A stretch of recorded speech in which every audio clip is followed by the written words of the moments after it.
ঈসা নবী আলাইহি ওয়াসাল্লাম বা যিশু খ্রিস্ট ইসলাম ধর্মের একজন গুরুত্বপূর্ণ নবী। ইসলামিক দৃষ্টিকোণ থেকে তার জীবনের কিছু প্রধান ঘটনাগুলো এখানে তুলে ধরা হলো। 1. জন্ম। ঈসা নবী মায়ের নাম মরিয়ম, যিনি একজন পবিত্র ও ধার্মিক নারী ছিলেন।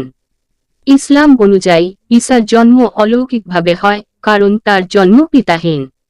আল্লাহর নির্দেশে জিবরাইল আলাইহি ওয়াসাল্লাম এসে মরিয়মকে ঈসার জন্মের সুসংবাদ দেন। ঈসার জন্ম ছিল আল্লাহর কুদরতের এক নিদর্শন। 2.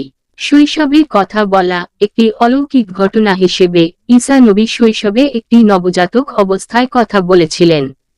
যখন মরিয়মকে তার সন্তানের জন্মের ব্যাপারে জিজ্ঞাসাবাদ করা হয়, তখন ঈসা নিজেই কথা বলেন এবং জানান যে তিনি আল্লাহর নবী। 3. প্রতিষ্ঠা ও শিক্ষা। ঈসা নবী ইহুদিদের মধ্যে ইসলামের বাণী প্রচার করেন। তিনি মানুষকে আল্লাহর প্রতি বিশ্বাস ও আনুগত্য করার শিক্ষা দেন। তিনি বিভিন্ন অলৌকিক ঘটনা ঘটিয়েছেন, যেমন মৃতকে জীবিত করা, অন্ধকে দৃষ্টিশক্তি প্রদান করা এবং অসুস্থদের সুস্থ করা। 4. ইনজিল। ঈসা নবীর উপর আল্লাহর পক্ষ থেকে ইনজিল নামক ধর্মগ্রন্থ নাজিল করা হয়েছিল। এই গ্রন্থে আল্লাহর শিক্ষা ও নির্দেশাবলী ছিল। 5. তুলনাহীন পরিস্থিতি। ঈসা নবীকে ইহুদিরা হত্যা করতে চেয়েছিল, কিন্তু ইসলাম অনুযায়ী আল্লাহ তাকে সরাসরি আকাশে উঠিয়ে নেন এবং তার জায়গায় অন্য কাউকে ক্রুশবিদ্ধ করা হয়।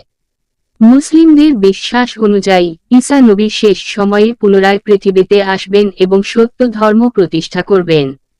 6.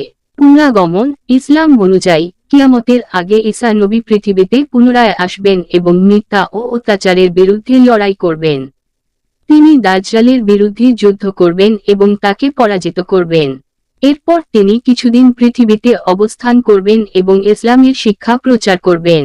ঈসা নবীর জীবন এবং কাজ মুসলিমদের জন্য একটি গুরুত্বপূর্ণ দৃষ্টান্ত এবং তিনি ইসলাম ধর্মের একটি সম্মানিত নবী।